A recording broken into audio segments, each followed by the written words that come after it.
제주 바닷가에서 발견된 정체불명의 고무보트가 중국인들이 미립국을 위해 타고 온 것으로 확인됐습니다. 6명 중 1명이 경찰에 붙잡혔는데 불법 취업을 위해 중국 상하이 근처 장수성에서 고무보트를 타고 460km의 거리를 이동해왔습니다. 박현주 기자가 보도합니다. 어두컴컴한 복도에서 남성 2명이 방문을 두드리며 무언가를 확인합니다. 잠시 뒤 캐리어를 든 남성과 함께 계단을 내려와 건물 밖으로 나갑니다. 고무보트를 타고 미립국한 중국인이 여자친구가 머물던 모텔에 숨어 있다 경찰에 붙잡힌 겁니다. 3명, 4명 왔어. 씻고 입고 좋아하긴 하고 방마다 이 두들겨갖고 이 사람 소리 나오면 그걸 놓고 해갖고. 40대 중국인 남성이 경찰에 긴급 체포된 건 어제 오후 6시 반쯤. 체포된 중국인 남성은 제주시 한경면 해안으로 미립국한 뒤 택시를 타고 이곳 모텔로 왔다가 경찰의 덜미가 붙잡혔습니다.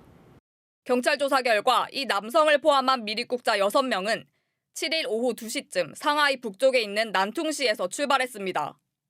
내비게이션으로 한경면 신창리를 찍은 뒤 460km 가까운 바닷길을 운항해 15시간 만인 다음 날 새벽 5시쯤 제주 신창리 해안에 도착했습니다. 보트를 탄 6명은 모두 남성이며 서로 모르는 사이로 중국인 브로커에게 수백만 원씩을 주고 미립국한 것으로 추정됩니다. 이 중 검거된 중국인은 2017년 무비자로 제주에 들어와 불법 체류하다 지난해 1월 자진 신고로 강제 추방됐습니다. 돈을 벌러 다시 오고 싶은데 불법 체류 이력 때문에 항공기 이용이 어려워 고무보트를 탔다고 경찰에 진술했습니다. 브로커는 있다고 진술을 하는데 중국 브로커라고 합니다. 그래서 도내에 있는 브로커가 있는지 여부는 앞으로 수사를 통해서 확인할 예정입니다. 경찰은 미립국 후 달아난 나머지 중국인 남성 5명을 쫓고 있으며 검거된 남성과 함께 붙잡힌 여성도 불법 체류가 확인돼 출입국 외국인청에 인계됐습니다. MBC 뉴스 박현주입니다. 제주에서 열린 복싱 대회에 출전한 중학생 선수가 경기를 하던 중 머리를 크게 다쳤습니다. 이 중학생은 뇌수술을 받았지만 일주일째 의식불명 상태에 빠졌는데요. 병원으로 옮기는 시간이 늦어져 골든타임을 놓쳤다는 주장이 나오고 있습니다. 조인호 기자입니다.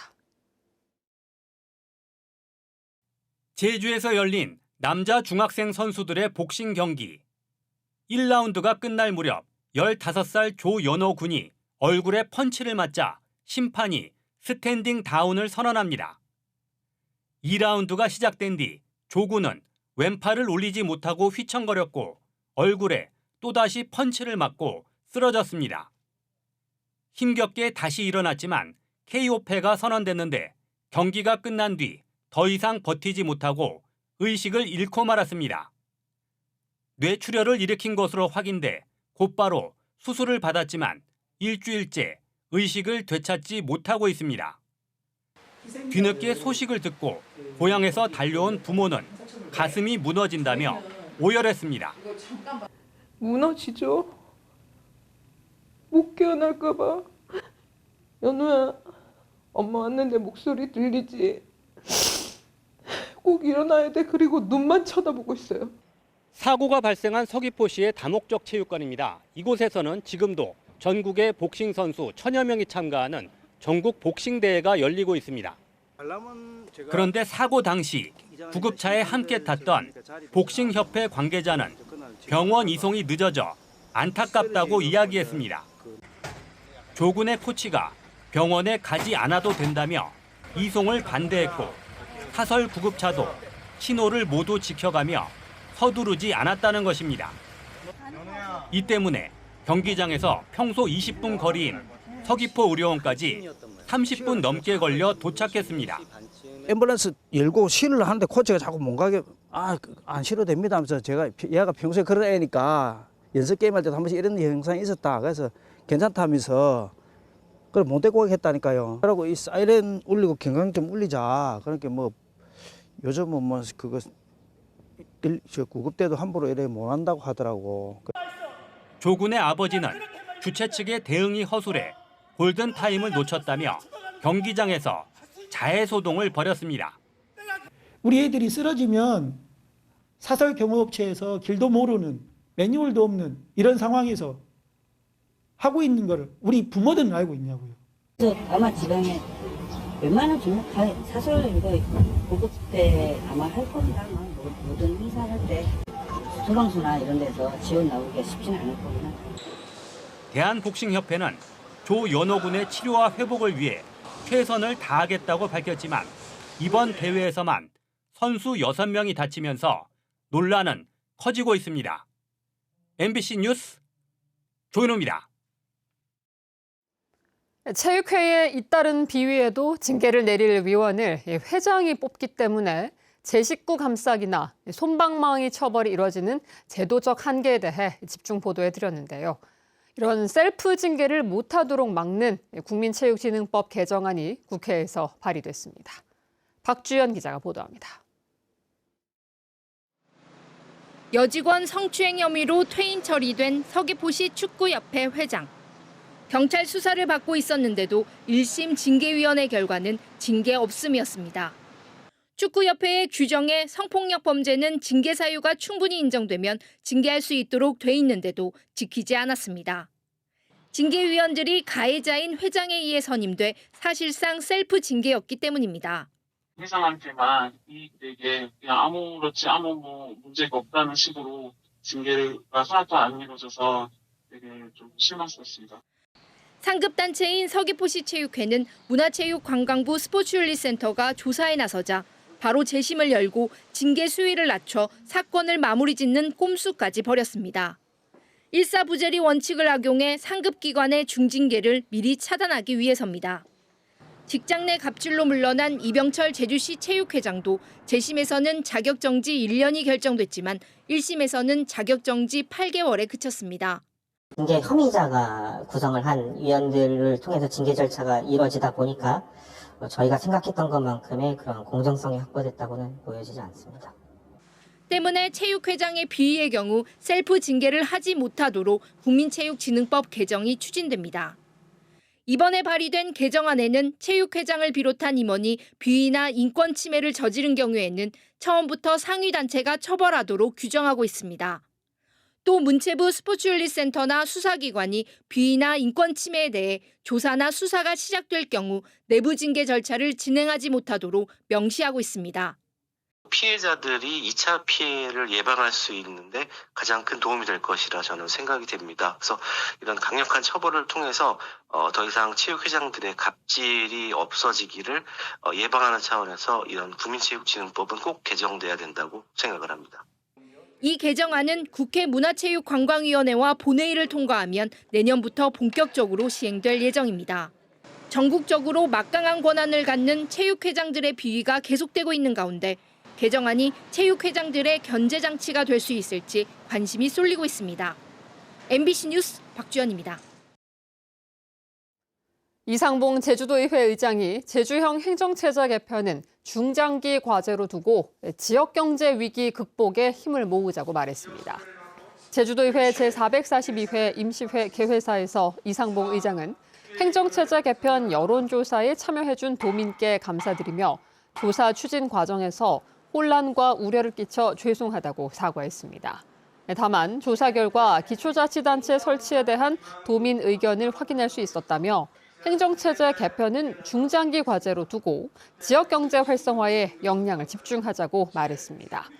16일까지 열리는 이번 임시회에서는 한국공항의 지하수 취수량 증산 동의안 등 안건 72건을 처리할 예정입니다. 제주에서 임금을 제때 받지 못한 노동자가 2,000명이 넘는 것으로 조사됐습니다. 고용노동부에 따르면 지난 7월 기준 제주 지역 임금 체불 피해 노동자는 2,057명으로 체불액은 186억 원인데 1인당 평균 900만 원 정도의 임금을 받지 못했습니다. 업종별로는 건설업과 도소매, 음식과 숙박업에서 체불 규모가 두드러졌는데 고용노동부는 다음 달 지자체와 함께 전국적으로 체불임금 합동단속을 벌일 계획입니다. 제주 시내의 한 주택에서 엄마와 아들이 숨진 채 발견돼 경찰이 수사에 나섰습니다. 제주 동부경찰서에 따르면 어제 오전 7시 40분쯤 제주시 삼도동의 한 주택에서 40대 여성과 7살 아들이 숨진 채 발견됐고 유서로 추정되는 메모가 나왔습니다. 경찰은 엄마가 아들을 살해한 뒤 스스로 목숨을 끊은 것으로 보고 부검을 의뢰하는 한편 이웃 등을 상대로 자세한 사건 경위를 조사하고 있습니다. 제주도의회 임시회에서 한국공항 지하수 증산 동의안과 개발기간 연장안이 심사될 예정인 가운데 제주 지역 26개 시민사회단체가 공동 성명을 내고 부동의를 촉구했습니다. 이들은 지하수 증산에 법적 근거가 없는 데다 지하수 공수관리 체계를 위협할 수 있기 때문에 제주도의회는 한국공항의 지하수 증산 동의안에 대해 부동의 결정을 내려야 한다고 강조했습니다. 이어 제주의 지하수는 사유화하고 상품화할 수 없는 대상이라며 한국공항의 지하수 개발 연장 허가에 대해서도 부동의 결정을 내려야 한다고 덧붙였습니다. 다음 달부터 시작되는 제주형 건강주치의 시범사업 시행을 앞두고 의료기관 협력 체계가 마련됐습니다. 제주도는 대한가정의학회와 제주대병원, 제주한라병원 등 협력 의료기관과 시범사업 업무 협약을 맺었습니다. 대한가정의학회는 주민관리를 위한 교육 프로그램을 운영하고 종합병원 6곳은 건강주치의와 환자 의뢰, 치료, 회송 체계를 구축합니다. 제주형 건강주치의 사업은 다음 달 1일부터 대정과 애월, 제주시 삼도동 등 7개 지역에서 65세 이상 고령자와 12세 이하 어린이를 대상으로 시범 시행됩니다. 지난 7일 막을 내린 에이펙 중소기업 장관회의가 323억 원의 생산 유발 효과를 거뒀다는 분석이 나왔습니다. 제주연구원이 이번 회의와 연계 행사에 지역 경제에 미친 효과를 분석한 결과 332명의 취업 유발 효과와 3만 9천 명의 제주 방문 등을 이끌어낸 것으로 나타났습니다. 이번 회의는 지난달 30일부터 9일 동안 제주 국제 컨벤션 센터에서 열렸으며 같은 기간 식품대전과 소상공인 한마음 걷기 대회, 소상공인 동행축제 등이 펼쳐졌습니다. 제주도 맞춤형 통합돌봄 서비스가 시행 2년 만에 누적 이용자 10,000명을 돌파했습니다. 제주도에 따르면 제주 가치돌봄 서비스 누적 이용자는 지난달 말 기준 14,000여 명으로 당초 10월 말로 예상했던 10,000명 돌파 시점을 2달 앞당겼습니다. 특히 올 들어 지난달까지 이용자는 6천여 명으로 지난해 같은 기간보다 2.2배 증가했습니다. 제주 가치돌봄은 소득 기준이나 연령 등에 관계없이 도민 누구나 이용할 수 있는 서비스로 지난 2023년 시범 사업을 시작으로 올해부터는 전면 시행됐습니다. 올해 제주 지역 수능 응시생이 지난해보다 늘어난 것으로 나타났습니다. 2026학년도 대학 수학능력시험 응시자는 7,513명으로 지난해보다 551명 늘었습니다.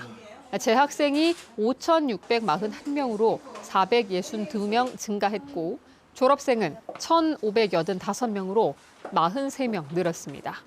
올해 대학 수학능력시험은 오는 11월 13일 실시됩니다.